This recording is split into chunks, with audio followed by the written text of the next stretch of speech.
Politicians have a lot of power, but there are certain things that they cannot control or directly influence. Some of these things are managed by other parts of the government, businesses, or different global forces. Here are 9 myths or misunderstandings you may have about how politicians work and what the reality is. Myth number 1: the president sets consumer costs, like the cost of gas or groceries. The reality is that politicians can create regulations or incentives, but they can't control inflation. This is when prices for things go up over time. They can't control the stock market, and they can't regulate gas prices directly. Gas prices, for example, are determined by OPEC and global oil markets, not presidential actions. Myth 2: an elected official can throw out a law if they don't like it. The reality is a lawmaker can't directly overturn a judicial decision, including Supreme Court rulings like abortion access or gun rights. Judicial appointments can influence the future, but not existing rulings unless they've been called to the table to rule on them. Myth 3: politicians can stop layoffs or tell your boss how much they should be paid.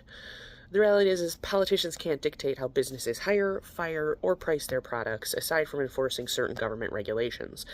The work of changes in workforce are usually the result of community advocates or NBOs or different people's groups that are pushing for these sorts of regulations to happen. Myth 4: my elected official can determine what happens at the Department of Education or the Department of the Interior or any of these other governmental departments. The reality is that politicians set budgets and policies, but agency heads and civil servants are the ones that actually handle that implementation or doing the work of those agencies. For example, the Department of Education administrates federal education programs, not lawmakers. You're a local elected officials, unless they are for the U.S. Senate or the U.S. House of Representatives, really only can make changes or differences to your local politics. Myth 5: Congress can throw out any set of laws that's been set in place by my specific state. The reality is federal politicians cannot override state laws unless they are in direct conflict with federal laws. A good example of this would be cannabis laws. In many laws, it's been legalized or decriminalized, but at the federal level, it is still illegal. And so the federal government at any time could enforce in those states criminalization because there is a larger federal law. This is called the Supremacy Clause. Myth, whatever number we're on: the president can change the Constitution. Well, the reality is amending the Constitution requires something called a supermajority. This is a group larger than just a majority or more than 50%. Something like 60% or more people would have to vote on that in Congress. And ratification by 3/4 of states. Ratification basically being we agree and we approve. This isn't something that one individual or even a small group of individuals could accomplish. Myth 6: a single sitting politician can pass a law all by themselves. The reality is that laws require collaboration among lawmakers, often passing through multiple committees, chambers of the House and the Senate, and reconciliation, which is a process of making sure that every version of the bill along the way is the same as the one that's going forward before it can become a law. A politician, single sitting, can propose a legislation, but they cannot ensure its passage without these majority supports. Myth 7: presidents, governors, and mayors have unlimited power. Well, the reality is their power is constrained by legislatures or lawmakers like Congress and state assemblies, and as well as the courts. For example, a president can veto a bill, but then Congress can override that veto. A president can put out an executive action, but Congress can create a law that overrides that executive order. Misunderstanding, whatever. Elected officials must always vote according to the majority opinion of their constituents, which are residents or voters. The reality is politicians often balance what their constituents want, party pressures, financial obligations to funders, lenders, and lobbyists, pressures from corporations and other business entities, and then their own personal values and personal judgment when they go in to vote. Your representatives are not legally bound to vote how you or your district wants, even if they are representative of the majority who voted for them.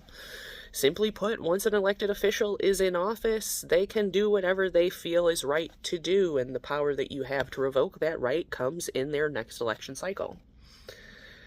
Misunderstandings 752. The president has control over local policy making, like my local school's curriculums or small business regulations. Well, the reality is, federal lawmakers focus on national issues like military defense and budgets, and state and local officials handle things like zoning and policing and schools. The local issues that upset you the most or that you're most passionate about, the best application of that passion would be for you to engage in your most local politics. Myth 7? Executive orders are presidential laws. Executive orders are directives on how the executive branch or other branches of the government may or could operate, but these are mostly just suggestions. They cannot create or override existing laws. They are completely temporary and can be rescinded by future leaders. They can be overthrown in the judicial system, which is the courts, if deemed to be unconstitutional or going against the U.S. Constitution, which is the supreme law of the United States.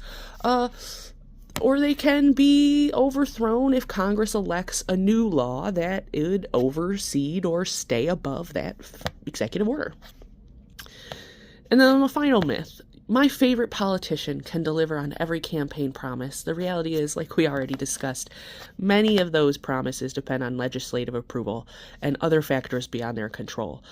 Promises often reflect ideals, not guaranteed outcomes.